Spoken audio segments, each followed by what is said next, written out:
This video is best viewed in full screen mode, and on YouTube that's this icon right here. And if you have a high bandwidth connection, you also want to watch it in HD, which is this icon right here. This video is designed to go over all aspects of creating documents.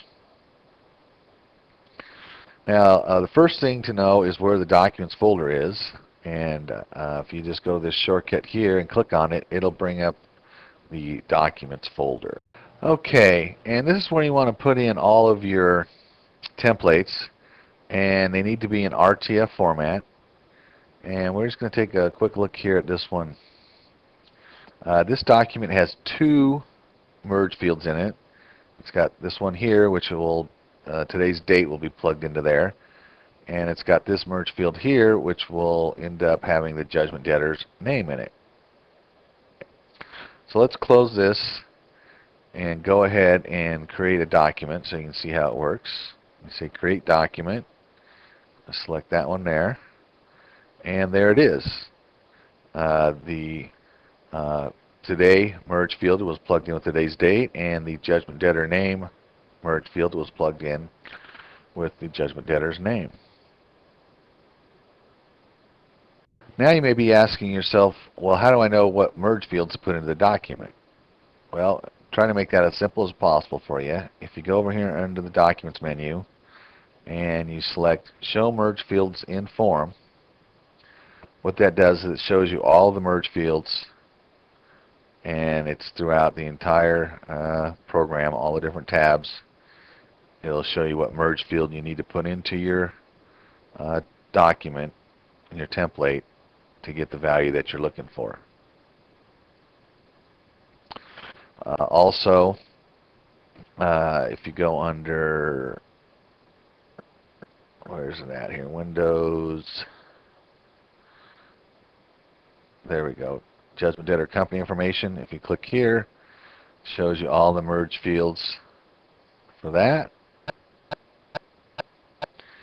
And also, if you go over to the Judgment tab and you click here, this will bring up your account summary report, and if you click here, it'll show you all your merge fields that you can use for that.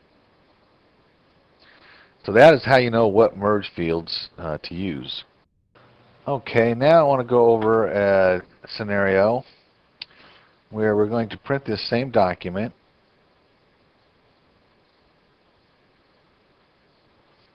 If you notice, we get an option here to pick from two different judgment debtors. And the reason is this record has two judgment debtors, and the document has a field for the judgment debtor's name, and it doesn't know which one to use, so it'll ask you. So let's say in this scenario we wanted to send one out to Tamara Bourne. We'd say use selected item, and then there it is. So the concept that I want to get across to you here is, if you have in something like this, the judgment debtor's name, and the record that you're creating the document from has two or more different judgment debtors, it's going to ask you which one do you want to use. Alright, and now I want to show you how to do a variation on the merge field. We are going to go and look at this one right here.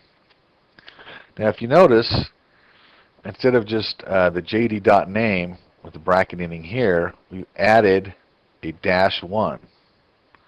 And over here we added a -2. And what that does is that the system will interpret that as use the judgment debtor's name, the first one, for this field, and use the second judgment debtor's name here. So whenever you have a scenario that there can be multiple versions of that field, for example, for the judgment debtor, you could have up to 3 of them because you have 3 separate tabs. Well, if by putting the -1 or -2, or you could also put the -3, it would know that that's the exact one you want, and it won't ask you to pick. So let's take a look at here what happens with this document. We say create document, demo 2, and then here you notice we got Tamara Bourne and Jill Jackson.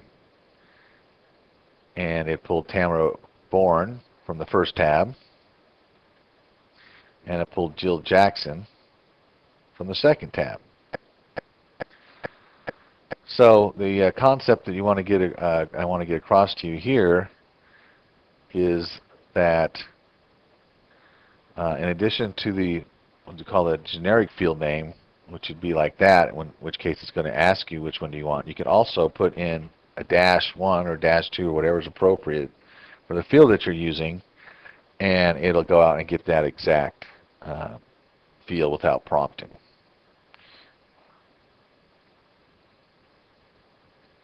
Okay, now I want to show an example. We're going to go and we're going to print a letter out to Jill Jackson. I'm going to show you what that looks like. And here we got the today's date, the judgment debtor's name, and the judgment debtor's Social Security number or FEIN number if it's a business. So now you've seen what that looks like. I'm going to close this. And I'm going to say document, create document. And now we're going to pick, because we have 2 judgment debtors and we have the generic judgment debtor field in there. So I'm going to say we want this for Jill Jackson. Now, you notice we got a new form that popped up here. And the reason this form popped up is because when it went to create the document, it did not have a value to put into a field. In other words, there was at least one empty field.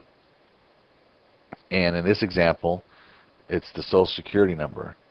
The document that you created had a field in there to put in. It had actually had this merge field right in there, but there was no value to put in here.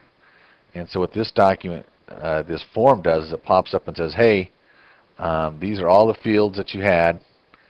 These are the merge field names, and this is the value that we placed into them. But you had one that was blank. And the reason this is here is because let's say you're sending out a document or a contract, and it just takes one of the merge fields that are in your contract and it replaces it with basically nothing. It just erases it. Well, it's real easy to miss that. So this is basically a safety mechanism to make you aware of any fields that are that there's no value for. And now when I close this, it's going to go ahead and create that document. And if you notice, the Social Security number was blank. And one thing I want to talk about in regards to that form that popped up and gave us the warning, if you go over here to your user preferences, you'll see here this merge results section. And right now we have it set that that merge result form only shows up when there are blank fields. If you want to, you can click on that and it'll show up every time, and it'll show you your merge fields and what values are put into there. Or if you're very brave, you can just click on this and select never show, and then even if there are blank fields, that form will never pop up. So how you use that is completely up to you. I would recommend this setting right here. Click on the link to move to the next part of the video series.